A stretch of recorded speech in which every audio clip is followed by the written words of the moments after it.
Muchísimas gracias, licenciado Morales. Es un honor acompañarlos nuevamente para el desarrollo de esta actividad y les hago llegar mi saludo más afectuoso a los amigos de la querida República de El Salvador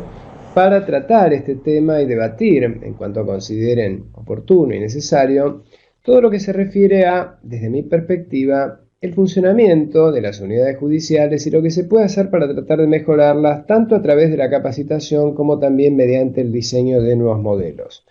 Para ello, he preparado una presentación en la cual inicialmente voy a hacer referencia al enfoque desde el cual quiero hacer este desarrollo. Posteriormente compartiré algunas experiencias personales relacionadas con algunos de los componentes que enseguida presentaré. A continuación me referiré a una iniciativa que tiene que ver con nuevos modelos implementados en otras latitudes más distantes y que apunta justamente a la administración y la separación de la actividad jurisdiccional de la administrativa. Y por otra parte, a continuación, concretamente a nuevos modelos de justicia que han sido implementados en nuestra región y las características y resultados que de ellos se han derivado, para completar con una consideración respecto de las perspectivas que a mi entender se están abriendo. Ante todo, para comenzar el tratamiento desde el punto de vista del enfoque con el cual quiero hacerlo, parece importante destacar que si queremos hablar de la reforma de la justicia, no se trata solamente de considerar que la reforma legislativa es necesaria o que el presupuesto es necesario o que la capacitación lo es o bien que lo sea la infraestructura. Cada una de estas áreas y otras que también presentaré me parece tienen mucho que ver y además es necesario que desarrollemos un abordaje sistémico para los cambios que queramos introducir, porque si solamente queremos introducir cambios, por ejemplo, de orden legislativo, pero no hacemos nada al mismo tiempo para mejorar el funcionamiento de la justicia, lo más probable es que estos cambios tentativos no den los resultados deseados. Del mismo modo, si solamente queremos introducir un cambio que no vaya de la mano, por ejemplo, junto con una reforma legislativa, de la capacitación del personal para aplicar esa legislación recién creada, tampoco esto servirá. Así como tampoco servirá tener el sistema de gestión tecnológica más avanzado del mundo si no sabemos utilizarlo. Por todo ello, creo que hablar de la justicia como un sistema, recordando que para San Agustín un sistema es un todo que se ordena y articula en base a sus partes, las cuales están interrelacionadas en función de un fin, de modo que un cambio en alguna de ellas impacta en otros u otros, me lleva a considerar que en la justicia podemos advertir la existencia de 8 partes o componentes, que son el acceso a justicia, la capacitación, la gestión, la administración, la infraestructura, la normativa, la construcción de consenso y la cooperación. Brevemente voy a referirme a cada una de ellas, sobre las cuales volveré en su oportunidad cuando hagamos referencia a las ventajas de algunos de los modelos que se están implementando a mi entender con buenos resultados en la región. El acceso a justicia se refiere fundamentalmente a la diversidad de vías para tener una solución justa, lo cual no necesariamente pasa por la intervención de los tribunales. A veces se trata de dar información a la gente sobre sus derechos y sus deberes y sus vías para hacerlos valer, y esto no requiere imprescindiblemente de que un juez intervenga para que así se haga. A veces contar con información evita conflictos y con ello libera de trabajo innecesario a los jueces. La capacitación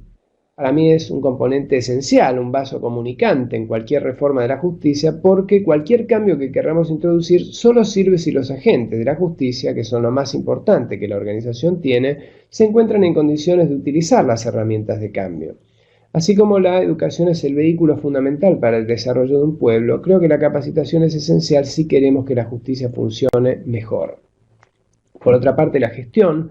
en que hablamos de la organización interna del trabajo, del liderazgo, de la labor en equipo, del uso de las tecnologías que nos van a ayudar a simplificar buena parte de ese trabajo. La administración, que apunta al funcionamiento general del sistema, a la organización de la carrera judicial, a la contratación y evaluación del personal, la utilización de los recursos presupuestarios, todo lo que hace a planificar la organización para lograr resultados de corto, mediano y largo plazo. La infraestructura, donde estamos hablando de los edificios, o sea, de la infraestructura edilicia, de los insumos materiales, físicos y tecnológicos con los cuales debe prestarse el servicio de la justicia, así como también la normativa en la cual creo tendemos en América Latina a depositar, a mi entender, desproporcionadas expectativas si pensamos en que creemos habitualmente que con los cambios legislativos cambia la realidad. Y sabemos que esto no es así porque no se trata de cambiar las normas, sino de cambiarlas a la medida de nuestras posibilidades. Copiar normas de otros lugares no es la solución. Sin perjuicio de ello, por supuesto que es importante modificar las normas porque tenemos que contar con códigos procesales más ágiles y con normas de fondo que respondan mejor a las realidades con las cuales debemos desenvolvernos desde la justicia. La construcción de consenso, por otra parte, tiene que ver con la sensibilización, la divulgación y el diálogo que son imprescindibles si queremos cambiar la organización desde adentro hacia afuera. Solamente con gente convencida y dispuesta a cambiar, estos cambios se pueden producir. Si se intenta que sucedan de afuera hacia adentro, lo más probable es que fracasen porque al no consultar a las personas van a resistir los cambios. Por otra parte, la cooperación, dado que muchos de estos cambios requieren de ser conscientes de la interdependencia, de que dependemos de que otras personas colaboren con nosotros y ellas dependen de nuestra colaboración para que logremos resultados que son mucho más complejos que lo que tan solo nosotros individualmente o incluso grupalmente podríamos hacer. A partir de esta perspectiva, voy ahora a hacer referencia brevemente a experiencias personales en el campo de todo lo que se refiere a la mejora de dos de los componentes mencionados y fundamentalmente un tercero en parte. Esos componentes son la capacitación, la gestión y en menor medida la administración. Estos últimos 21 años he dedicado gran parte de mi vida a lo que es la capacitación en liderazgo, trabajo en equipo, gestión y administración judicial. En América Latina, Europa y lugares más distantes he dado aproximadamente 265 cursos en donde he tratado invariablemente de promover un entrenamiento práctico en forma de taller para que sean ustedes, quienes trabajan en la justicia, quienes identifiquen qué problemas de los que tienen ameritan ponerse a trabajar en solucionarlos utilizando herramientas que compartimos durante estas actividades. En la medida en que son ustedes quienes identifican esos problemas y utilizan las herramientas que compartimos durante los talleres, es mucho más factible que se logren esos cambios por parte de ustedes y quienes trabajan con ustedes, de manera que estos cambios puedan ser modestos pero a la vez realistas. Y además reflejan un interés y un compromiso genuino por parte de quienes están participando en cambiar la justicia, insisto, de adentro hacia afuera. Claro que esto, por supuesto, implica además pensar que hay cambios que requieren de reformas de mayor profundidad que las que podamos lograr desde esta misma perspectiva focalizada en la capacitación, la gestión y en menor medida la administración. Y veremos por qué es esto en menor medida, dado que precisamente en los nuevos modelos de justicia se trata de dar una mayor trascendencia a la administración. En este aspecto, y para tratar de explicar esta, que a mi entender es una segunda corriente de modernización, diríamos más reciente que la enfocada en la capacitación en gestión a la que me he dedicado durante estos más de 20 años pasados, vamos a ver que la administración constituye una actividad proyectada para dar apoyo a la infraestructura y organizarla mejor a fin de que los jueces puedan prestar los servicios que de los tribunales deben cumplir con una infraestructura acorde y con personal y recursos acordes. En este sentido, y para el desarrollo de esta actividad, se requiere fundamentalmente de la colaboración de un funcionario especializado llamado director ejecutivo, coordinador general o administrador, quien tiene que estar en todo momento colaborando con los jueces, identificando las necesidades y arbitrando los recursos para tratar de satisfacerlas. Es decir, el administrador de tribunales, allí donde se ha implementado este modelo, que comenzó en los Estados Unidos de América, pero posteriormente se extendiera a Canadá, Gran Bretaña, Australia, Nueva Zelanda, Noruega, Finlandia. Si miramos en El Salvador nos encontraremos desarrollos interesantes en este sentido, algo en Argentina y algo en algunas otras jurisdicciones a las que después diré algo más relacionado. Vamos a ver que se trata de modelos que provienen de otras latitudes, pero que a la vez implican que todas las tareas operativas, burocráticas y de apoyo que muchas veces quitan tiempo a los jueces para que puedan estos ocuparse de las tareas más importantes que pasan por hacer justicia, pueden ayudar en la medida en que haya personal profesional y a cargo de cumplir estas tareas de apoyo a que los jueces se concentren mejor en esas tareas y a la vez la calidad del servicio de justicia sea así superior. Consecuentemente, y también desde ese enfoque sistémico al que recién me refería, hablando de 8 componentes, podemos ver en esta lámina, con una breve consideración, que se habla desde cada uno de ellos de qué es lo que el administrador tiene que hacer o ocuparse de organizar para que se haga. Por ejemplo, en materia de acceso a justicia, tiene que dar asistencia a quienes procuran obtener información sobre los casos con un lenguaje accesible. En materia de capacitación, se tiene que ocupar de entrenar o capacitar al personal. En materia de gestión, tiene que atribuir tareas y responsabilidades a los funcionarios, evaluar su desempeño, gerenciar la carga de trabajo y desarrollar actividades que sirvan para el apoyo. En materia de administración propiamente dicha, va a seleccionar y desarrollar al personal, va a elaborar el proyecto de presupuesto y va a controlar cómo se ejecute, va a asignar también recursos tales como el espacio y los insumos tecnológicos, y también les va a dar información a quienes tienen que tomar decisiones, es decir, los jueces, a partir de lo que ellos necesiten para que esas decisiones se puedan tomar y se ejecuten efectivamente. En materia de infraestructura, se ocupa el administrador de asignar los espacios físicos para que estén en condiciones cuando la audiencia se tiene que celebrar por parte de los jueces que deben participar. En materia de normativa, investiga qué se puede hacer para mejorar o agilizar las normas existentes y da a los tomadores de decisiones, es decir, los jueces, asesoramiento y formula recomendaciones para las reformas o modernizaciones que deban implementarse. En materia de construcción de consenso, trata de fomentar las relaciones con la comunidad como una especie de embajador, comunicándose con los medios y el público en general, en un lenguaje siempre accesible, y también en materia de cooperación brinda apoyo a través de comisiones o organizaciones judiciales para en todo momento, junto con otras agencias gubernamentales, arbitrar los medios para que estén disponibles y los cambios se implementen. Estos son los aspectos centrales de la tarea del administrador, allí donde se ha implementado, pero vamos a ver también en este sentido que hay fundamentalmente otras cuestiones que vale la pena considerar, tanto desde el punto de vista de sus habilidades como de las dificultades que pueden a veces encontrarse. Es necesario que quien administra tenga aptitudes de liderazgo, que sepa conducir, organizar, dar el ejemplo, que tenga conocimientos técnicos, que sepa comunicar, que sepa planificar, estableciendo metas de corto, mediano y largo plazo, resolver problemas, interpretar empáticamente a sus interlocutores, es decir, los jueces, reconciliar diferencias, saber ponerse en el lugar del otro, así como también estar dispuesto a perseverar, porque las cosas no se cambian de la noche a la mañana, y tratar de motivar a las personas que están a su alrededor, teniendo, y esto es lo deseable, experiencia de campo que puede o no provenir de la justicia, si bien hablamos de que es deseable que sea gente con experiencia en la justicia, muchas veces gente que viene de otros ámbitos, desde lo público, de lo privado, pueden darnos aportes muy importantes a la hora de mejorar el funcionamiento de la justicia, y por ello tenemos que ir un poco más allá de lo puramente judicial. Pero veamos, esto proviene de una investigación que desarrollé para mi postdoctorado en Derecho, cuáles fueron algunas de las opiniones de expertos en todo lo que se refirió a la implementación de la administración de tribunales allí donde se llevó a cabo.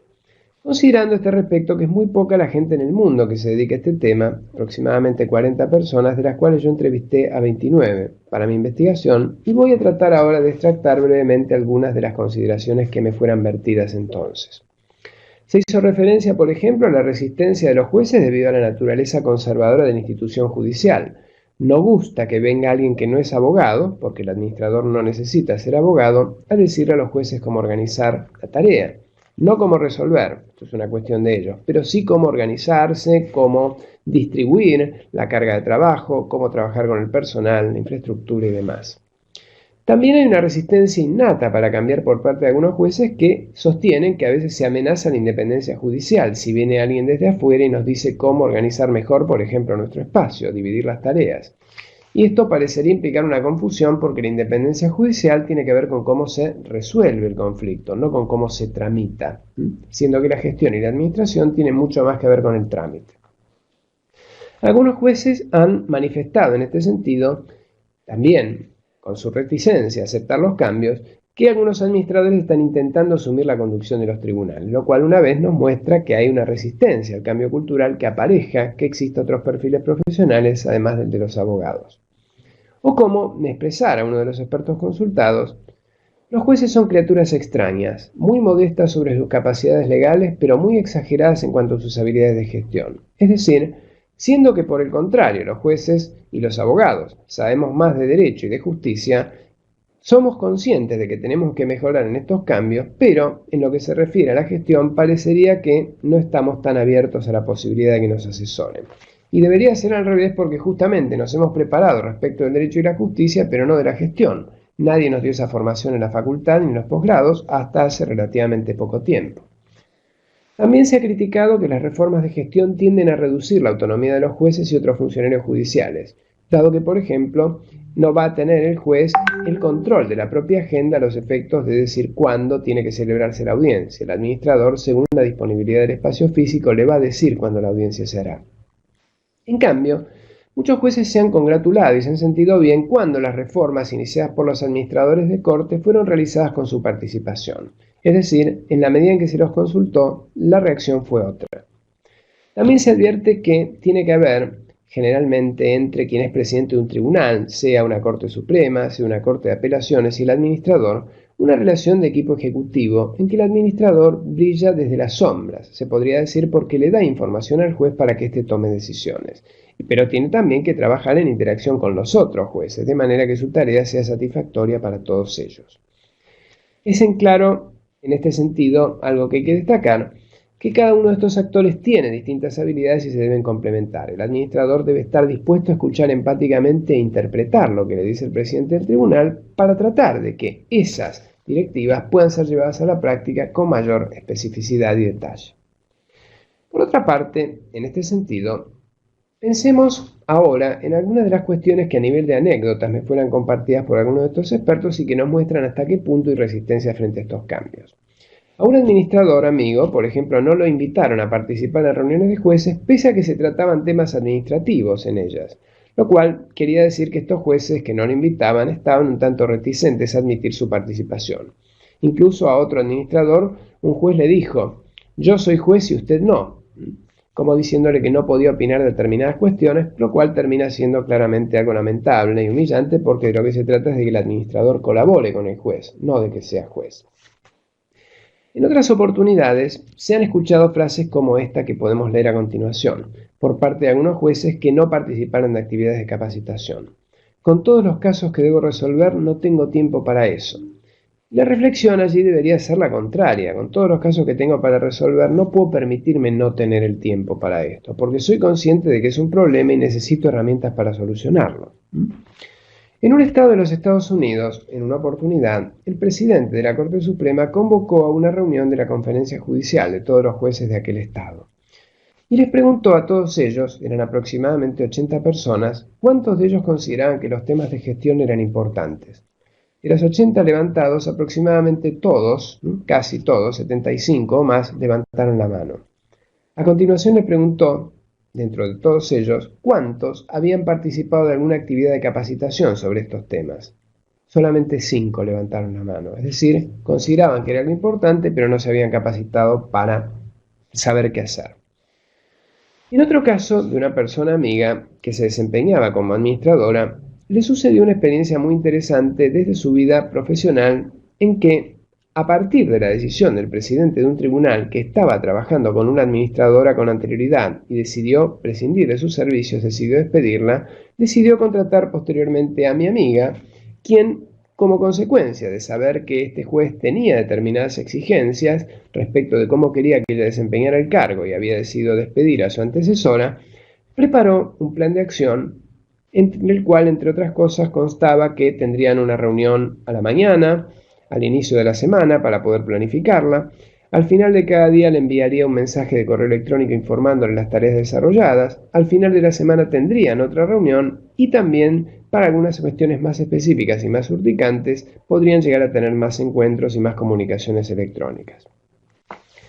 Así fue que, aprobado que fue por el presidente del tribunal este plan propuesto por la administradora recién designada, ella comenzó a ejecutarlo estrictamente y al poco tiempo de ejecutarlo, viendo el juez que la información que recibía era satisfactoria, decidió dejar de preguntarle con el mismo nivel de detalle que lo hacía respecto de su antecesora. Es decir, una vez que entendió que se estaba trabajando como él lo deseaba, la presión aflojó y ella pudo trabajar más tranquila. Con lo cual advertimos una vez más que en la medida en que estos cambios se van produciendo y hay resistencias inicialmente porque no tenemos los jueces por qué saber respecto de cómo es que se trabaja en la administración profesionalizadamente, si se ven resultados y se ve que esto efectivamente nos alivia de trabajo para que podamos concentrarnos en lo que debemos hacer, que es resolver conflictos, no ocuparnos de conseguir insumos de infraestructura, contratos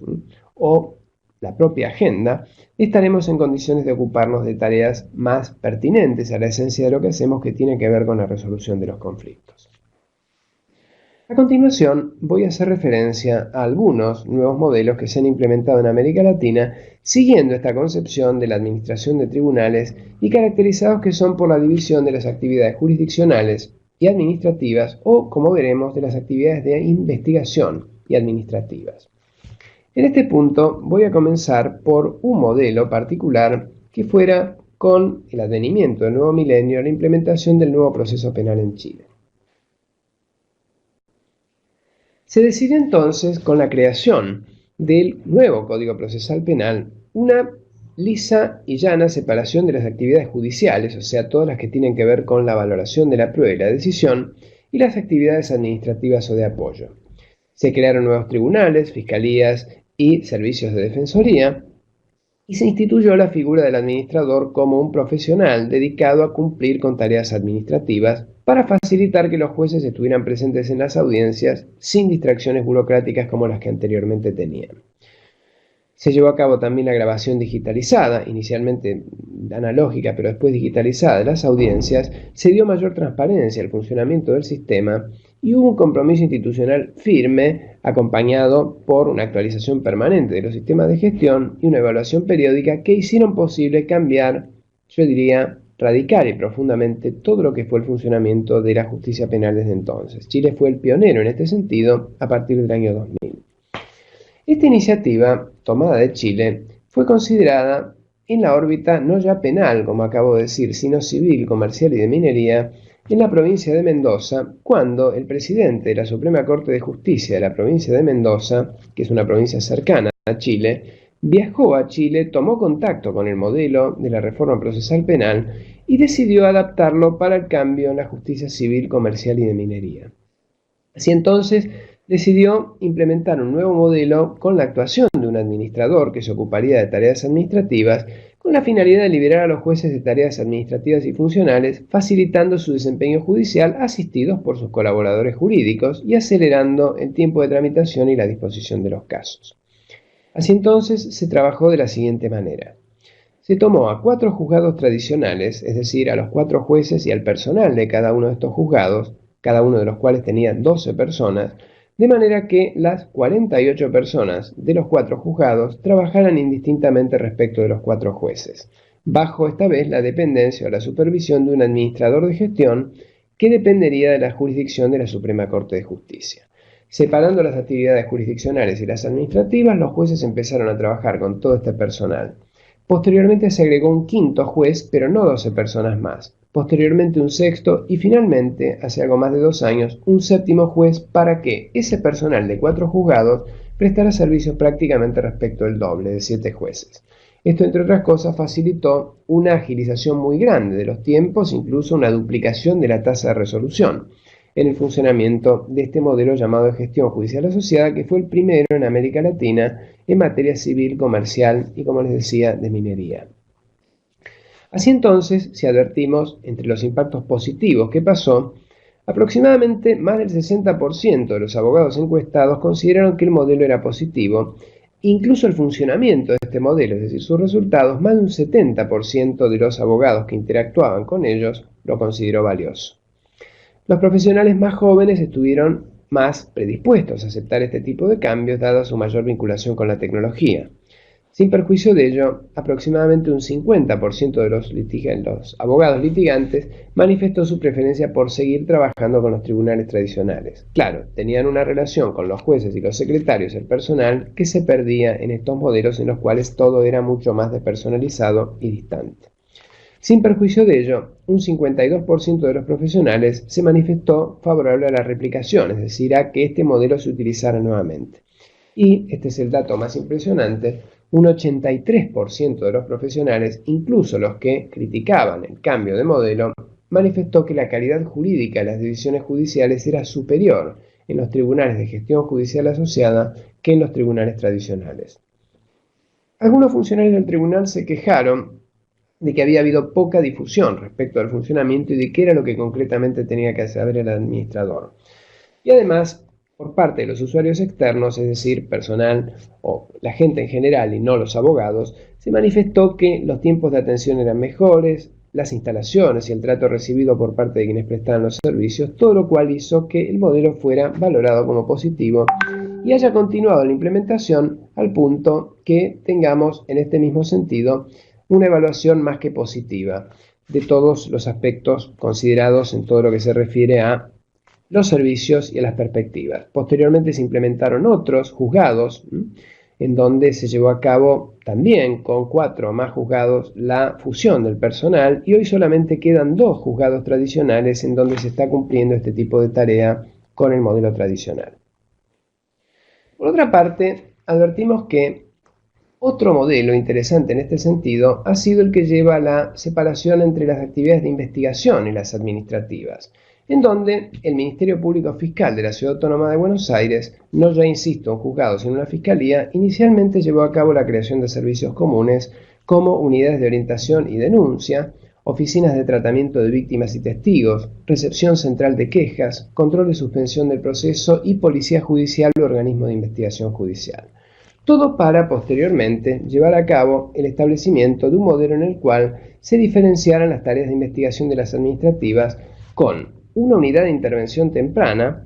que al inicio de cada caso evalúa y decide de acuerdo con las características cómo éste debe continuar, una unidad de tramitación común que se ocupa propiamente de la tarea administrativa y actúa en coordinación con los equipos de fiscales, cumpliendo con las tareas de apoyo e investigación y todo lo que se refiere a la actividad probatoria bajo la dirección de los fiscales que se concentran en la teoría del caso, con la dirección de un administrador y subadministradores. Y finalmente, pero no menos importante, los equipos de fiscales que se ocupan de la investigación sin distracciones administrativas o burocráticas. Esto posibilitó, no voy a leer el detalle de las estadísticas porque pueden verlo allí y la presentación queda a vuestra disposición, una asistencia a un mucho mayor número de víctimas que con anterioridad, también una mayor proporción de atención, de orientación de denuncias que lo que se recibía con anterioridad, prácticamente 224% más que lo que se hacía con anterioridad a esta implementación del modelo. Se agilizó muchísimo la tramitación total de los procesos, se logró con anterioridad la resolución de algunos de ellos y el desistimiento, todo lo cual facilitó que la calidad del servicio mejorara decisivamente. Aumentaron los juzgamientos, aumentaron los casos ingresados desestimados, las investigaciones preliminares concluidas y todo ello facilitó que, en definitiva, los servicios sean hoy en día mucho más valorados que lo que eran anteriormente. Insisto, estamos acá hablando de una fiscalía, no de un juzgado, no de una defensoría, por lo cual, si bien es limitado el impacto que esto tiene en todo lo que es el funcionamiento de la justicia, aumentó decisivamente y mejoró decisivamente el funcionamiento de la fiscalía. Veamos en el caso de El Salvador, una experiencia que ustedes conocen muy bien, la del Centro Judicial Integrado de Soyapango, en que se llevó a cabo una integración física de los tribunales en un área geográfica determinada, con vistas a facilitar, no solo por las cuestiones operativas propiamente dichas, sino considerando la peligrosidad de la región o del ámbito, todo lo que se refería al funcionamiento de la justicia de manera centralizada. Integrando administrativamente, dando a partir del funcionamiento de secciones especializadas a cargo de funciones administrativas y jurisdiccionales de los tribunales, una atención más profesional, con perfiles de personal dedicados a cumplir estas tareas, separando lo jurisdiccional y lo administrativo, con un sistema informático acorde, más allá de las cuestiones con las cuales se encontraron los efectos de su implementación, tema que se puede considerar aparte, y la capacitación del personal a cargo de esa misma tarea. En este mismo sentido, se creó la figura del administrador o coordinador general, a cargo, como vemos allí, de la Oficina de Seguridad y Vigilancia, de la Información y Estadística, del apoyo al usuario y la coordinación de gestión judicial y administrativa, en donde vemos lo que se diferencia como unidades de gestión judicial en todo lo que se refiere a la violencia doméstica, los equipos multidisciplinarios, la resolución alternativa de conflictos, la distribución de actos judiciales, las comunicaciones, la custodia y préstamo de expedientes, el depósito y la custodia de títulos ejecutivos, y por otra parte la gestión administrativa con lo que refiere al control del personal, el soporte tecnológico, los servicios, las adquisiciones y la clínica. Todo esto, insisto, bajo la dependencia de un administrador o coordinador general. Si vemos los beneficios al cabo de la implementación, la organización y control en la atención a los servicios fue aproximadamente valorada como positiva por casi un 24% de los consultados. La infraestructura predial y la higiene también en más del 20% de los casos fueron valoradas positivamente, así como también la concentración física de las oficinas, las sedes y otros servicios, o bien la utilización de la cámara Gesell, la sala de juegos, ludotecas, guarderías, los servicios comunes y la separación administrativa y judicial, el sistema informático y el acceso al centro y a la justicia, con todo lo cual, entendemos, se ha valorado como positiva la implementación independientemente de cuestiones que, como veremos después, pudieron haber sido objetadas o han requerido en su caso algún tipo de ajuste posterior. Veamos en este sentido algunos de los problemas y las anécdotas que se han presentado en todo lo que se ha referido a la implementación de estos cambios. En lo que refiere al caso de Mendoza y el modelo de gestión judicial asociada, algunos abogados experimentados estaban en contra porque habían construido una relación cercana con jueces y funcionarios y obviamente no les gustaba que esto se perdiera por la despersonalización que ello implicaba. En el caso del Ministerio Público Fiscal de la Ciudad de Buenos Aires, la creación de la Unidad de Orientación y Denuncia, o de unidades de orientación y denuncias, mereció la resistencia de algunos fiscales porque consideraban que el personal que tomara las denuncias lo iba a hacer mal y ellos iban a tener que trabajar de más. Cuando observaron que en cambio el personal cumplía bien la tarea porque había sido adecuadamente capacitado, muchos de esos fiscales que resistían entendieron que había que cambiar de actitud y ellos mismos pidieron que les instalaran unidades de orientación y denuncias en los edificios donde prestaban servicios.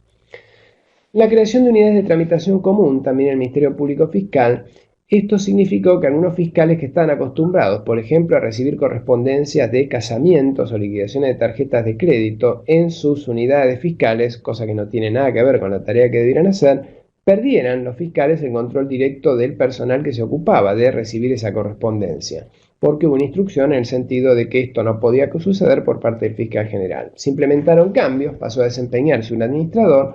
y esto fue aceptado más allá de que quizá la resistencia haya continuado soterradamente. En el caso de El Salvador hubo, en algunos supuestos, quejas de jueces sobre que el personal administrativo gozaba de privilegios que los jueces no tenían, cuando sabemos que estamos aquí hablando de la idoneidad, no de seguir una carrera judicial para después llegar a la administración. Incluso un juez que sirvió en el centro, según me comentara un concejal del Consejo Nacional de la Judicatura, que con gran gentileza me atendió a los efectos de poder dialogar sobre el tema, el licenciado Quinteros Hernández, un juez que sirvió en el centro integrado preguntó cómo era posible que una persona que no había sido empleado se desempeñara como administrador, cuando la crítica se basaba en la jerarquía del cargo y no la idoneidad para ejercer la función. Y hay una anécdota más que uno puede decir es hasta hiriente porque nos habla de hasta qué punto a veces en este sentido y con lo que pasó en El Salvador en la implementación puede uno estar algo confundido respecto de la relevancia de cada cargo. Dada la situación de que en el espacio físico de la playa para aparcar vehículos que cuenta el Centro Integrado de Soyapango, era necesario utilizar ese mismo espacio para los efectos secuestrados, al poco tiempo de tener que colocar o de aparcar efectos secuestrados en ese mismo lugar, no quedó prácticamente espacio para que pudieran aparcarse los vehículos en el Centro Integrado. Y esto, considerando la peligrosidad de la zona aledaña, llevaba a que muchos jueces estuvieran preocupados sobre lo que podía pasar con sus carros, motivo por el cual hablaron con el coordinador general del Centro Integrado para plantearle esta situación, diciéndole si pudiera hacer algo respecto de esta situación para ver que tuvieran más espacio para aparcar los vehículos y si pudiera para ello hablar con el órgano judicial, ante lo cual la respuesta fue: no, yo ya hablé de esto y no me hicieron caso. Imagínese si lo pregunta usted que es un simple juez. Esta expresión, simple juez, nos habla de que hay claramente una confusión respecto de la relevancia que tiene cada uno en lo que está haciendo, porque lo esencial en un centro integrado es que sea justicia. Más allá de que la administración es una actividad de apoyo, insisto, no deja de ser una actividad de apoyo. ¿Cuáles son los beneficios de estos modelos en que se separa la actividad jurisdiccional o investigativa de la administración? Desde el punto de vista de la independencia, facilita el funcionamiento de la justicia y el conocimiento general de aquella. Hay una mayor calidad en el servicio porque hay gente concentrada en la tarea que tiene que hacer, sean los jueces resolviendo conflictos, sean los administradores ocupándose de ejercer el liderazgo, organizar el espacio físico y el flujo de trabajo, capacitando y evaluando al personal y asegurándose que el presupuesto sea suficiente y se ejecute. En materia de modernización, porque se puede lograr también impulsar mejoras en distintos aspectos al tener una persona que está dedicada a pensar cómo mejorar la organización. En materia de eficiencia, por el hecho de que al no haber distracciones burocráticas uno puede concentrarse más en resolver los conflictos y disminuir los tiempos. Y en materia de funcionamiento de imagen pública, porque tenemos la posibilidad de comunicar mejor a la sociedad qué es lo que se está haciendo con sus recursos y con ello estar atenta a cuáles son sus demandas. Veamos ahora, para ya ir completando la presentación, en colores, aquí vemos en color ocre, qué es lo que hoy en día el juez hace o tiene que hacer en el modelo tradicional en materia de estos 8 componentes de acceso a justicia. No digo que lo haga siempre, digo que si quiere que el juzgado funcione razonablemente bien, en mayor o menor medida se tiene que ocupar de todo esto. Acceso a justicia, porque tiene que dar información y a veces tiene que conciliar y a veces tiene que cumplir tareas que son casi como mediar. Capacitación, muchas veces hay que estar ocupándose de entrenar al personal. Gestión, tiene que liderar, tiene que organizar internamente el trabajo y saber usar la tecnología o transmitirlo al personal, él o el secretario. Administración, tiene que conseguir recursos para poder desempeñarse, a veces tiene que evaluar al personal, como pasa en gran parte de América Latina. Tiene que utilizar recursos escasos, tiene que planificar. Infraestructura. A veces se tiene que procurar los recursos materiales para poder prestar los servicios o los tiene que comprar de su propio dinero. Normativa. Cada código tiene o cada juzgado tiene su propio ordenamiento y con ello cada uno gestiona como le parece. Construcción de consenso. Hay que sensibilizar, divulgar y dialogar para que otras personas puedan tener posturas similares y con ello, con posterioridad, cooperar, dado que precisamente la cooperación, la interdependencia es esencial para que estos cambios se produzcan.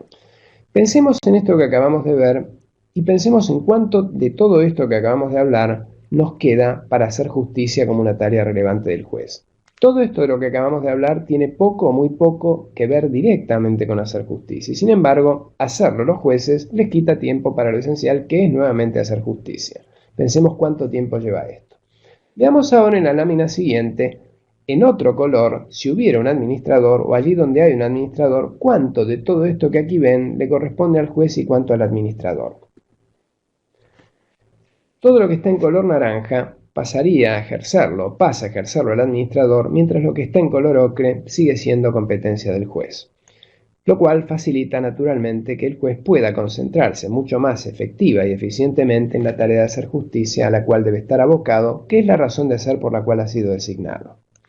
Con ello, y para concluir, creo que analizar como un sistema la justicia permite desde cada uno de los componentes advertir cuáles son los problemas y necesidades específicas. En el caso de mi tarea profesional, la dedicación a la capacitación, gestión, administración y construcción de consensos son centrales porque solamente desde allí podemos lograr cambios sustentables en este sentido. El hecho de dialogar con expertos que hablan no solamente de lo que en teoría son estos modelos, sino de las dificultades, las luces y las sombras de su implementación, así como las anécdotas, nos ayuda a saber con qué piedras nos podemos tropezar para tratar de evitarlas. Y además, llegamos a la conclusión de que es clave el administrador para gestionar el cambio a partir de una interacción que sepa construir con los jueces y fundamentalmente cómo interprete sus necesidades para poder priorizar y ejecutar y planificar. Por otra parte, se puede concientizar, generar mayores oportunidades de diálogo y proactividad, construyendo confianza, y se facilita la cooperación, con lo cual hay mayor independencia judicial, una mayor calidad de vida democrática, donde están mejor separadas las tareas, se pueden prestar mejor los servicios, la atención de los profesionales y usuarios eleva en su calidad y hay una mayor eficiencia. Por último, y como conclusión, a mi entender, al cabo de estos 23 años más o menos dedicados a estas temáticas, creo que hay, y esto lo digo como conclusión de la investigación, a la cual en parte me estuve refiriendo, dos corrientes de modernización judicial. Una a la cual me he dedicado estos últimos, yo diría, prácticamente 23 años, que se refiere a la capacitación en liderazgo, trabajo en equipo y gestión, en donde se trata de la mejora basada en lo existente, fundamentalmente sin alterar los modelos que ya existen, de juzgados, de fiscalías o defensorías. La otra, a la que me he dedicado estos últimos más de 15 años, la creación de nuevos modelos en que se separan las actividades judiciales o de investigación de las burocráticas o administrativas. Pero no son dos corrientes que resulten incompatibles, sino que se pueden complementar, porque en la medida en que nos capacitamos en la necesidad del liderazgo y el trabajo en equipo, los jueces, fiscales, defensores, secretarios, colaboradores, somos conscientes de que no alcanza con capacitarnos, que resultan necesarios cambios más profundos. Con lo cual nos sensibilizamos y estamos más abiertos a la posibilidad de cambios un poco más profundos como los que implican los nuevos modelos. Por ello, la convicción compartida sobre la necesidad de este cambio puede crear condiciones para que los agentes aceptemos esas modificaciones. Y así, la mejora basada en lo que existe ayuda a construir caminos para la aceptación de los nuevos paradigmas o los nuevos cambios. A modo de conclusión y perspectiva, estamos en América Latina dando los primeros pasos en la administración de tribunales, siendo que este cambio va tomando una mayor fuerza en la medida en que se va formulando modesta pero gradualmente una política pública más conducente a cambios más profundos. Así, por ejemplo, con la instalación del Centro Integrado de Santa Tecla con posterioridad en El Salvador y con otras proyecciones que hay en El Salvador y en otros países de estas mismas características. Con lo cual, la perspectiva en este sentido es que podremos seguir trabajando en la capacitación en gestión como forma de lograr cambios en el corto y mediano plazo y a la vez crear condiciones para que se pueda aceptar cambios más profundos que de otra manera son resistidos culturalmente. Pero para que estos y los otros cambios puedan lograrse y ser sustentables en el tiempo, van a ser, como siempre, esenciales el diálogo, la participación,